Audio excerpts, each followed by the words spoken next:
Neste vídeo vamos muito sucintamente voltar a relembrar, para aqueles que têm conhecimento já de C#, quais são os operadores e de que forma é que eles podem relacionar com a lógica de programação utilizando a sintaxe Razor. Partindo até do pressuposto que vamos utilizar aqui estes primeiros vídeos de uma forma mais sumária para relembrar alguns conceitos da programação em C#, mas também vamos aproveitar para utilizar aqui estes testes para nos irmos habituando à utilização com regularidade da sintaxe Razor. E partindo desse pressuposto vou aqui relembrar quais são os operadores matemáticos e lógicos que existem no C# e que podem também ser utilizados no desenvolvimento das nossas páginas web e de que forma é que nós os vamos escrever utilizando então a sintaxe Razor. Neste caso concreto nós temos a possibilidade de fazer operações matemáticas com operadores, e quando eu falo de operadores, a adição, a subtração, a multiplicação e a divisão. Vamos ter a possibilidade também de poder aqui utilizar enfim, alguns operadores designadamente para a lógica, e vamos aqui fazer alguns testes muito simples, é quase praticamente uma revisão da matéria para quem já domina C#. Neste caso vamos colocar aqui então a sintaxe Razor, o tag Razor, o elemento Razor, o bloco Razor, como lhe queiram chamar. Eu vou gastar a palavra Razor durante estes vídeos. Ora, então o que é que nós temos aqui? Bom, temos a possibilidade de colocar aqui int parcela 1 igual a 10, int parcela 2 igual a 2, e podemos colocar aqui, por exemplo, int resultado igual a parcela 1 mais parcela 2. Portanto, temos ali a possibilidade de utilizar a adição, temos a possibilidade de utilizar a subtração, ou então vamos fazer aqui melhor ainda, vamos também colocar aqui adição, temos a possibilidade de definir aqui, vamos colocar aqui se calhar o int resultado em cima, sem qualquer valor, e depois vamos defini-lo aqui em baixo, ok? Resultado igual a parcela 1 mais parcela 2, temos depois a subtração, que é feita com o sinal menos, ok? Temos ainda a multiplicação, que é feita com o sinal do asterisco, e temos a divisão, que se consegue obter utilizando então a barra, ok? E portanto estas são as formas de nós utilizarmos operadores matemáticos. Obviamente o primeiro operador a ter em consideração é o sinal de igual, é o sinal que nos permite atribuir valores ou alterar valores a variáveis. Depois temos os mecanismos de incremento de valores, ok? Temos aqui o incremento, ou melhor, vamos aqui crescer ou diminuir valores nas variáveis. Neste caso, nas numéricas, nós temos a possibilidade de fazer parcela 1 mais igual, ok? Ou melhor, mais, e neste caso significa que vamos ter uma unidade a acrescentar a parcela 1. Temos parcela 1 menos vai subtrair um valor ou uma unidade à parcela 1. Temos depois parcela 1 mais igual a 100, vai aumentar em mais 100 valores o valor da parcela 1. O menos igual, parcela 1 menos igual a 5, iríamos ter então parcela 1 igual a 5, aqui teríamos igual a 110, aqui teríamos igual a 5. Claro que com esta sequência de valores nós teríamos aqui 10 passava a 9, depois 9, ou melhor, 10 passava a 11, peço perdão, depois de 11 aqui passava novamente a 10, de 10 passava a ser 110 e daqui passava a ser 105, ok? Seria a lógica aqui utilizada. Depois temos a possibilidade de utilizar lógica de programação, isto é, operadores lógicos. Aqui estamos a utilizar os sinais para fazer operações matemáticas, mas existem operadores lógicos. Não quero, no entanto, chegar a essa fase sem referir o seguinte: os parênteses assumem uma dupla função aqui. No caso de estarmos a utilizar funções e métodos, nós vamos poder utilizar os parâmetros para ou melhor, os parênteses para poder passar parâmetros para o interior das nossas funções.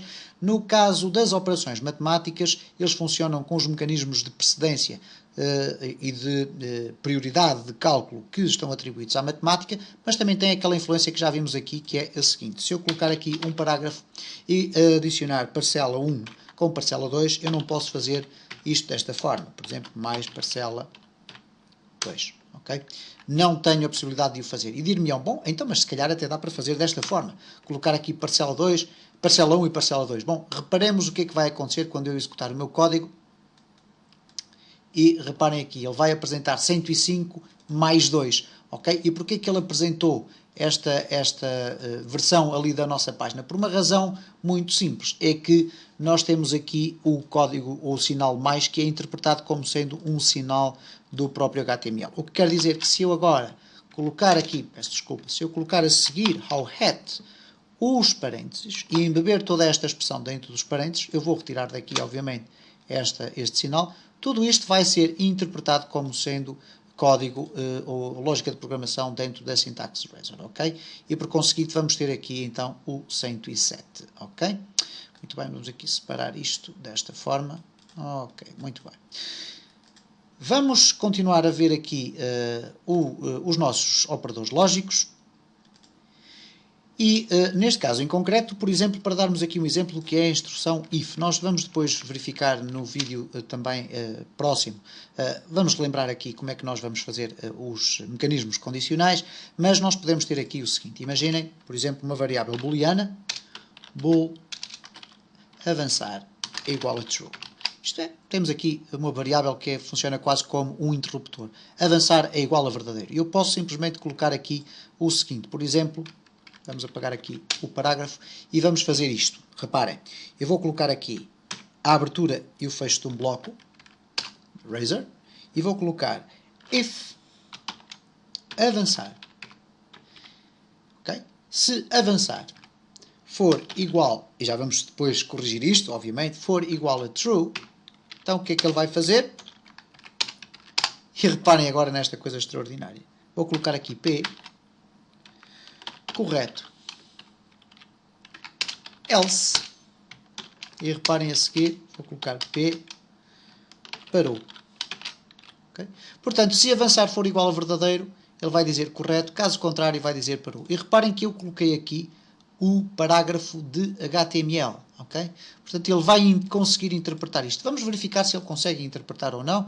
Vamos aqui verificar aqui, e cá está, correto, a aparecer. Vamos aqui parar o nosso código, vamos colocar aqui false, vamos executar e vamos verificar aqui que cá está, parou. E por conseguinte nós temos aqui então a possibilidade de misturar dentro da Syntax Razor o código desta forma. HTML aqui, dentro de uma condição. Ora, mas isto serviu apenas para definirmos aqui ou para apresentarmos ou relembrarmos como é que são escritos os sinais, ou neste caso os operadores lógicos, é assim que se designa. Ora, nós podemos ter aqui valores, por exemplo, obviamente que eu aqui posso simplesmente colocar aqui assim, avançar, e se avançar for igual a verdadeiro, ele executa esta porção de código, caso contrário executa aquela. Posso utilizar a precedência do falso, ok? Se este sinal for utilizado, significa o not, isto é, reverte a análise da condição, e o que for verdadeiro aqui vai ser analisado se é falso ou não, e vai executar o código. Obviamente aqui ele está a perguntar se avançar é falso, se é falso ele executa este código, se é verdadeiro executa aquele, e por conseguinte temos então também esta possibilidade. Temos a possibilidade de colocar valores da seguinte forma, ou melhor, operadores lógicos deste género, parcela 1 menor que parcela 2, ok? Ou então maior do que, ou então menor ou igual, ou o maior ou igual. Tudo isto é possível de ser utilizado. Podemos também fazer concatenações de strings, ok? O que quer dizer que se eu tiver aqui string texto 1 é igual, ou melhor, vamos colocar nome igual a João, e em seguida tiver string apelido é igual a Ribeiro, o que nós podemos fazer aqui é simplesmente o seguinte: vamos colocar aqui string nome completo, ok? Não podemos colocar, obviamente, espaços, nem podemos iniciar as nossas variáveis com algarismos, podemos iniciar com sinais, mas não com algarismos, e vamos colocar aqui é igual a quê? A nome mais, vamos colocar aqui um espaço e mais apelido, ok? E depois podemos fazer o seguinte, vamos aqui testar nome completo, ok? Vamos testar para ver se assim funciona. Será que funciona? Vamos aqui verificar e reparem o que é que aconteceu. Ele apresentou nome completo. Mas porquê que terá sido? Bom, é por isso que estes exercícios iniciais têm a sua importância. Porquê? Porque nós não colocamos ali o símbolo do Razer, ok? Então vamos aqui executar e agora sim vamos verificar aqui que temos a João Ribeiro completamente concatenado, com esta particularidade de eu ter aproveitado para adicionar aqui na concatenação um espaço entre as duas palavras, ok? E está aqui então João Ribeiro.